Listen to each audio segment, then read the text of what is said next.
The Honourable Damien O'Connor. Thank you, Mr Speaker, and I would like to acknowledge the previous Speaker as the Chairman of the Select Committee, and I think he did a good job with a difficult bill, and one that he actually, if he's true to himself, will admit does challenge some of the basic tenets around property rights, something he's advocated for so strongly, and the ability of a property owner to get a rightful return on that property. Before I go any further, Mr Speaker, I'd like to acknowledge one person who I have always respected as a champion of the High Country and someone who passed away recently, John Aspinall. And he was a gentleman, he was kind, he was generous with his time, with his land, with access through his land. And I'd like to, having not had the opportunity to go to the funeral, to acknowledge in this House his contribution to the High Country, and in particular to the Walking Access Commission and the good work he did in that area. I'd also like to acknowledge Jonathan Wallace, who is a new emerging leader of the High Country, has put in a lot of time to bring this issue before us in government and the national government. And I'm sure he'll be happy with the passage of the bill. But I know, as a smart farmer, deep down, he acknowledges that this bill does create some dangerous precedents. And it's around the property rights one that I raised, Mr Chairman. And it was interesting as Mr Ardern was going on and about it, and I think he comes from the dairy industry, and I have yet to find a farmer who, in times of difficulty, who has been able to set aside the charges for grazing, or set aside or reduce, or in fact increase the income for a share milker if he needs it. The fact is that solid commercial contracts are written into the dairy industry to ensure protection for both parties, and indeed that's the only way that commerce can go forward. And the certainty which my colleague David Parker referred to, unfortunately, is not being entrenched by this legislation. In fact, we're opening the long-term situation up to greater uncertainty, because if there's one thing that this Parliament usually does, and that is it rectifies law that is bad law.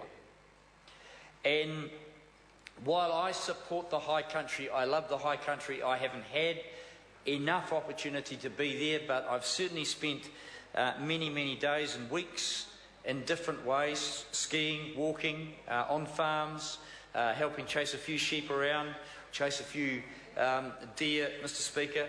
It is magical, it is iconic, it is the true New Zealand. And the people who have lived and farmed on these properties, they've done it hard.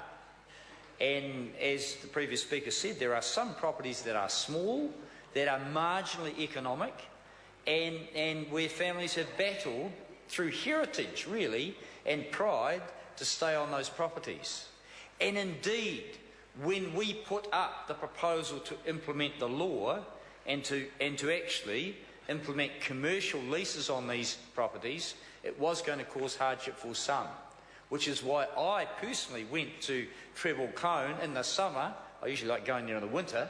In the summer, faced a whole lot of High Country farmers and passed on that message. They didn't all like it, but I said, we as a government are prepared to sit down and offset the increase in rental. The increase in rental was fair and commercial. It did, however, for some, create a hardship, and that's where we wanted to go. Mr Speaker, income-related rentals are something that we've implemented on the basis of it reducing hardship for people in their own homes, and yet the national government has opposed that time and time again. And in fact, what they did in the 90s is to offset the acknowledged hardship. They brought in an accommodation supplement, which was actually a subsidy to the landlord to ensure that people could afford to be there, but they just simply subsidised the landlord. Now, in this case, that's probably unlikely to happen, and the taxpayer will miss out. If I can bring the argument around to the start, Mr Speaker,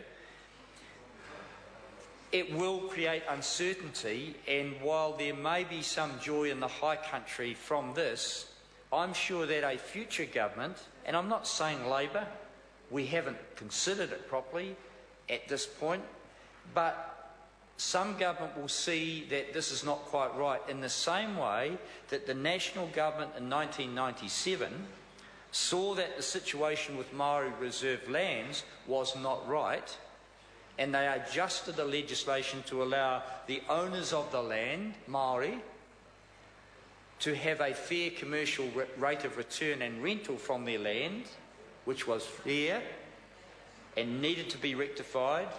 And I think a future government will do the same thing here. And I hope that doesn't create hardship for high country property owners or lessees. They have property rights, but they don't own the land, because they might have capitalised into the price they pay for that lease, the deal that this government has put on the table, because it's a bit of a false deal, and it's one that won't hold up. Mr. Speaker, if I can come back to the minority view and report as stated in the start of the bill here, it's quite clear. Quote, Labor supports the continuation of tenure by leaseholders on Crown pastoral lands to ensure sustainable management and productive utilisation of high country leases. We want them to be farmed well, and for the most part they are. We want farmers to have the money to do the pest control, to do the weed control, to have a good, fair living and rate of return on their efforts. Just like the landowner, the Crown, wants the right for a fair rate of return on their ownership of the land. However, back to this, quote, the bill challenges the basic tenets of property rights between the landowner and the lessee. And that intervention is not right, and as I say, will be rectified. Mr. Speaker, the calculation of what that rent will be is another dilemma created by this bill. Because what is being asked of the valuer is to work out the land exclusive of improvements, that is the land that was there 150 years ago, if you can imagine back that far, that we should calculate the number of stock that could be run on that piece of land. Now, it's a fairly tall stretch, I'd say. But I guess we could have modern-day efficient merinos we have to calculate.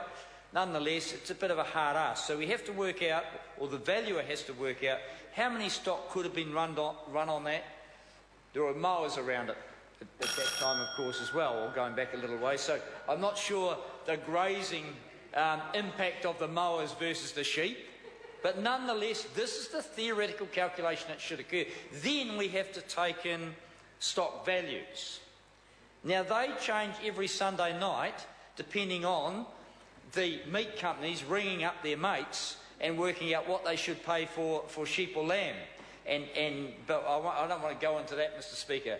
The value of stock is something that is not fair and objective at all times. So the valuer has to calculate those two things and then work out the economic return on that land, and then do the calculation, quite a complex one, around what the rent should be.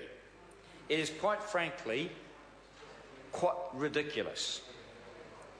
Quite ridiculous, because everyone on the select committee, their eyes started to glaze over when they thought of the potential for subjectivity in this whole area. And that is not what we want for people running a commercial enterprise. They need certainty. They need to know what their rent is likely to be. So this bill, while comforting a few people in the short term, is not a good long-term solution. We want to see people on the land, farming it well, protecting the environmental values, and protecting the iconic images that sell this country to the rest of the world. Mr. Speaker, Labor can't support the bill, but we do support the high country farmers. We do support their efforts, and we want to offer them certainty into the future. What the national government has done is offer them a lollipop, Mr. Speaker, and unfortunately when the sugar runs out, they'll have to face reality. Sorry to call Eugenie Sage.